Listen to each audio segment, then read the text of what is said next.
There are moments in life when, in stillness, one suddenly hears a whisper that cannot be named. It does not rise from the noisy world outside, but emerges from a deep place within, like the wind, threading through the leaves in a primal forest.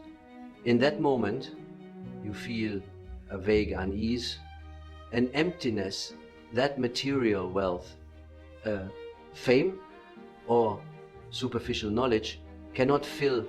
It is like standing before a dusty, clouded mirror where your reflection appears but is incomplete. Something remains hidden, a part of your soul, yet to be named.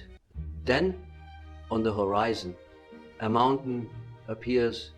Its peak is shrouded in clouds, distant, both majestic and tremblingly awe-inspiring.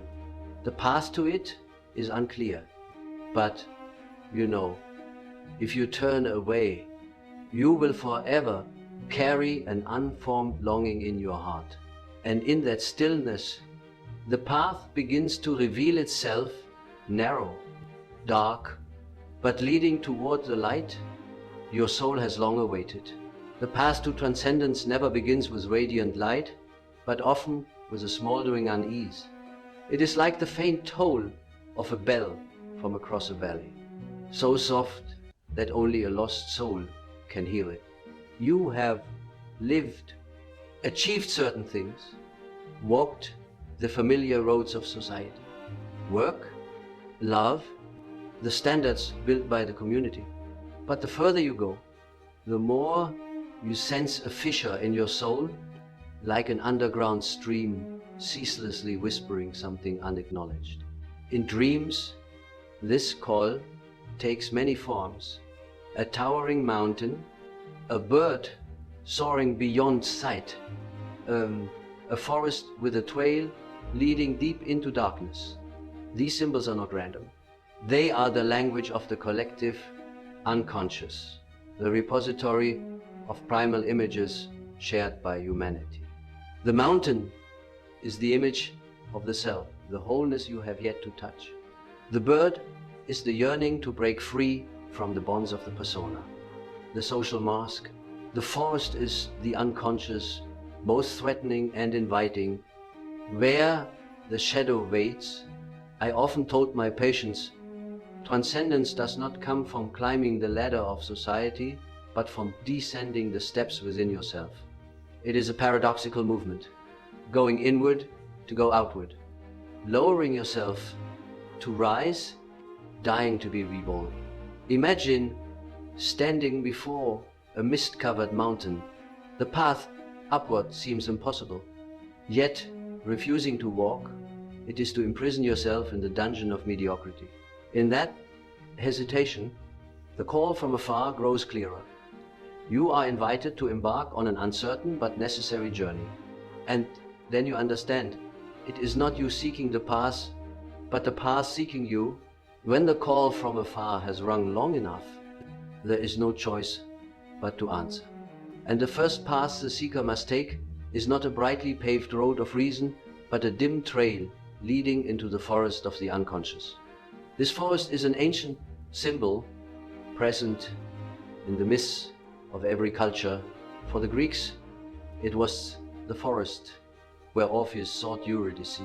For the Germans, the shadowed woods where Hansel and Gretel wandered. For the East, a forest suspended between darkness and light, where the meditator must face the void. In analytical psychology, the forest is the image of the unconscious, vast or dense, unpredictable, where unacknowledged shadows await as you step in. It is not light, but darkness that descends first. Intertwined branches, strange sounds, invisible eyes watching. This is the shadow, your shadow. It is not your enemy, though it appears as one, for you have never dared to look directly at it. The darkness of the forest does not aim to kill you, but to force you to relinquish the illusion that you know yourself completely. I once wrote, "One does not become enlightened by imagining figures of light, but by making the darkness conscious." The forest compels you to face that darkness. You see weakness, envy, very desires, all that you have pushed into the abyss to keep your social mask clean and polished. Yet here, in this trembling, you begin to sense a strange energy, as if each time you dare to look at a shadow, a small torch lights up in your hand. The forest ceases to be merely a place of threat and becomes a school for the soul. The shadow whispers, "If you seek transcendence, you must pass through me first."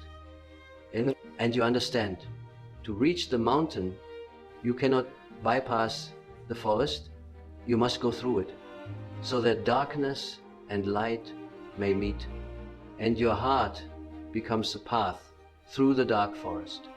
You enter a different space, more open, but no longer sheltered by trees.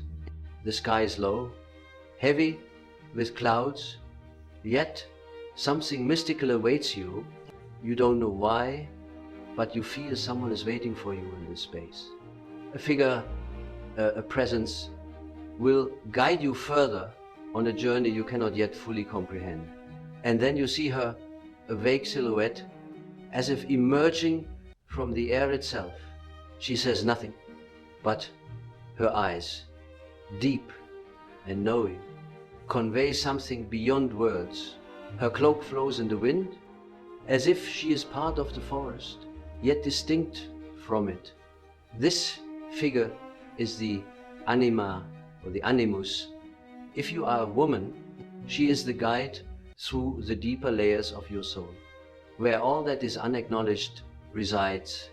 The anima, as I analyzed in psychological types, is not merely an image of femininity, but a gateway to untouched emotions, to parts of you've refused to accept.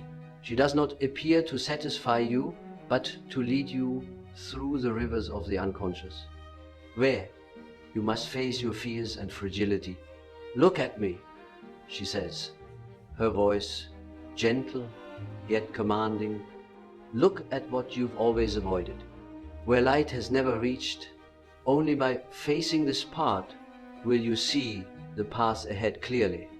Luster, in that moment, you realize transcendence is not about ascending from a low point, but about meeting the uncharted parts of yourself. She extends her hand silently, as if inviting you into a new world, not the material world, but the inner realm where all you've yet to touch awaits. In her gaze, you see yourself in her, and her in you, two selves, separate yet inseparable. You understand that to move forward, you must reconcile with the part you've long rejected. And in that moment, the shadow you battled in the forest begins to dissolve. The anima is the one who leads you out of darkness. Like a torch in the night, not to illuminate everything, but to give you the courage to walk through the darkness unafraid. All you need to do is walk, she says. Walk in both light and darkness, to become one. Or a wondrous feeling creeps into your mind. You know that without her, you could not complete this journey, not because she is an image of femininity, but because she embodies integration. And when you see that integration, you see yourself the hidden parts, the unawakened parts. Only by accepting this can you truly move toward the light. Stepping into a wider space, you feel the air shift suddenly. The sky is no longer just darkness or light, but an interplay of both. It's as if you stand in an empty space where time and space lose meaning, leaving only the sense of something intangible yet vividly felt. And then you see it, the shadow. It does not come as a towering monster, but as a strange figure, almost you, yet not you. It is a hazy form, both familiar and alien. You stand face to face with yourself, but in a form unacknowledged. It is the part of your soul you've hidden, the part you refuse to admit, your fears, weaknesses, unfulfilled desire. This is the shadow. When facing this shadow, it is not fighting or resisting that matters, but recognizing it without judgment. The shadow is not evil, not your enemy. It is a part of your being that needs to be acknowledged and integrated.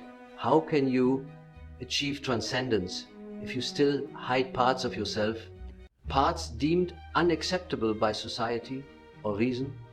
I often told those seeking wholeness, the shadow cannot be destroyed. It can only be accepted and reconciled. You cannot escape the darkness forever. It follows you silently, persistently, but in that acceptance lies clarity. When you look at the shadow, you don't see your weakness, but the latent strength within it. It is not evil, but a form of unrealized potential. The shadow is an essential part of individuation. Only by facing the parts of yourself you don't want to see can you truly become yourself. The shadow is where you find hidden strengths, not by fighting it, but by accepting it as an indispensable part of life. I recall in Ion saying that the shadow is not what you want to become, but what you refuse to acknowledge. It is the reflection of everything you don't want to admit about yourself. Yet, it is where you find growth. The shadow cannot be pushed away, but must be brought into the light. That is the only way to achieve wholeness and transcendence. You cannot conquer darkness by trying to destroy it. Darkness is ever present, but within it, you realize you have the power to step into the light without fear. You must pass through this darkness to reach the promised land of light. And when you face it, you will feel not like a victor, but like one who has found harmony between light and darkness. In the shadow's gaze, you see parts of your being you never considered, parts deemed weak or clumsy by society or yourself. But those parts, when acknowledged and integrated, become the foundation for your transcendence. And then, when the darkness no longer threatens, when the interplay of light and darkness no longer creates division, you stand in an illuminated space. The path before you is no longer dark but radiant, marked with footprints etched into the earth, each step reflecting your being. In this integration, you discover something miraculous. Light is no longer the enemy of darkness, but darkness itself becomes the guide for light to find itself. This is when you realize that transcendence is not an escape from this world, but a full integration into all that you are. You have passed through the forest of the unconscious, faced the parts of yourself you rejected, and now stand before a light, not the light of reason, but the light of wholeness. In this light, nothing is good or bad, light or dark, but a harmony of opposites. When you look at the shadow, you no longer feel fear, for you know it is merely a part of your journey. The shadow, as I wrote in Ion, is the reflection of the parts of yourself you've rejected and pushed away. But now you see it not as something bad, but as an essential part of your wholeness. Only by integrating the shadow can you step into the true light. When light and darkness harmonize, you realize you are not a divided being, but a unified whole. The shadow is no longer something to oppose. It has become part of your being, helping you see your deeper nature. Without darkness, light cannot shine clearly. Both cannot exist without the other, like night and dawn in an eternal cycle. You have touched a profound harmony between these opposing archetypes, and in that moment you become a new person, a whole person. Integrating light and darkness does not mean erasing the dark aspects of yourself, but recognizing them with compassion and understanding. With each step, and you no longer seek eternal light, but realize that true light comes only when you can face the darkness and acknowledge that both are parts of you. Transcendence does not come from conquering one part of your being, but from harmonizing all that you are. Now, looking at the forest again, you no longer see the threat of darkness. You see trees bathed in light, a path leading in and out of the forest with clear traces, and you understand that this path is the path of individuation, where you accept all parts of yourself, connect with the shadow and the light, and become a unified whole. Transcendence is not a destination, but a harmony between light and darkness in your soul. Now you stand before a radiant path, no longer seeking transcendence outside, but within yourself. You have mastered the shadow and the light, and now you can walk freely, unafraid. In this integration, you find your own path. And that path is the eternal path of becoming. Just when you think light and darkness have merged, you realize the journey is not over. Before you, another flame appears, not an ordinary flame, but a sacred one, silent yet fiercely burning within. It does not burn to destroy, but to transform. This flame is the alchemy of the soul, where every part of your being, shadow, persona, self, is melted and reborn. You cannot pass through this flame without feeling a shiver from within. It pierces every nerve, burning away the illusions you've built about yourself. The old ego, with all its complacency and misconceptions, dissolves in that sacred warmth, giving way to a new form, a broader, stronger being in psychology and alchemy. I wrote that the flame is the symbol of conjunctio oppositorum, the union of opposites, the merging of seemingly irreconcilable fragments of the self. The sacred flame is not just a challenge, but an ally. As you step into it, every part of you is refined, not destroyed. It teaches you to look at yourself without fear, to embrace the parts you once despised, and to turn fears into strengths. Each step through the flame is a step toward maturity, a step closer to transcendence. In this moment, you realize something vital. Transcendence is not about escaping darkness or craving perfect light.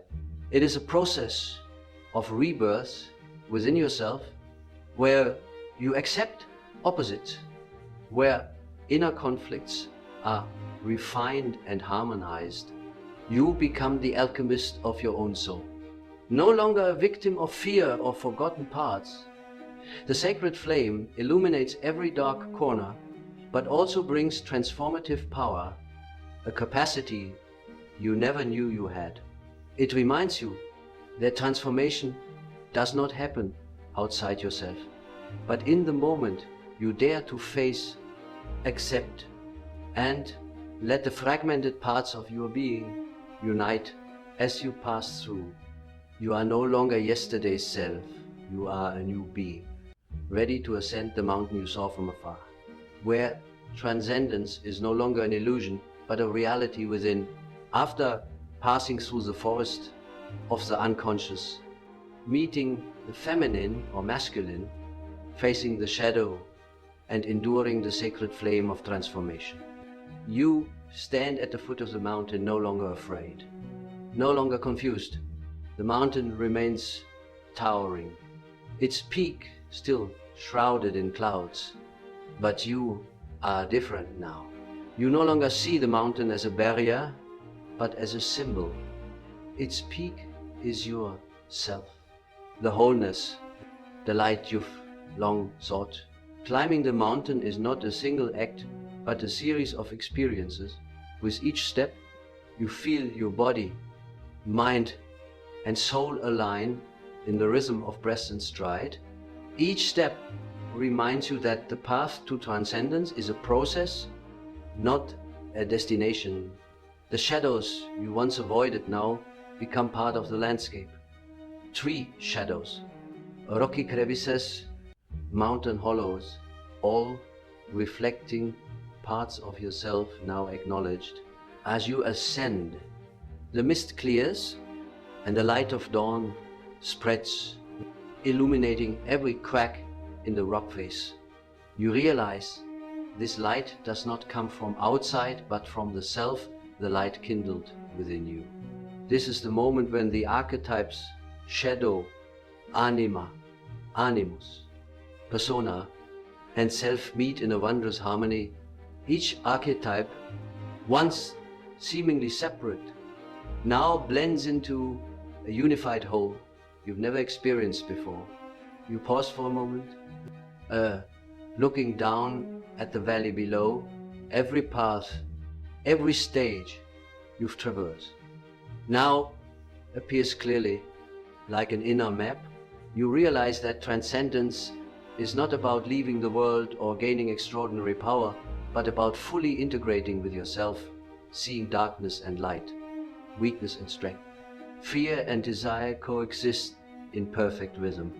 Some might say you stand atop the mountain, but in truth, you are within your own soul, where boundaries between inner and outer, unconscious and conscious, ego and wholeness dissolve. Transcendence is no longer a distant goal, but a living reality, where you feel every heartbeat, every surge of life through your body, every awareness of yourself merging with the universe. Here on the mountain's peak, you are no longer a seeker. You are the one who has passed through darkness, walked through the flame, met the archetypes, and now become your whole self. Every shadow, every unresolved dream, every rejected part of yourself converges in this moment, and you realize transcendence is not about escaping yourself, but becoming all that you are in light and darkness, in fear and desire, in the death and rebirth of the self. The mountain's peak is not the end, it is a new beginning.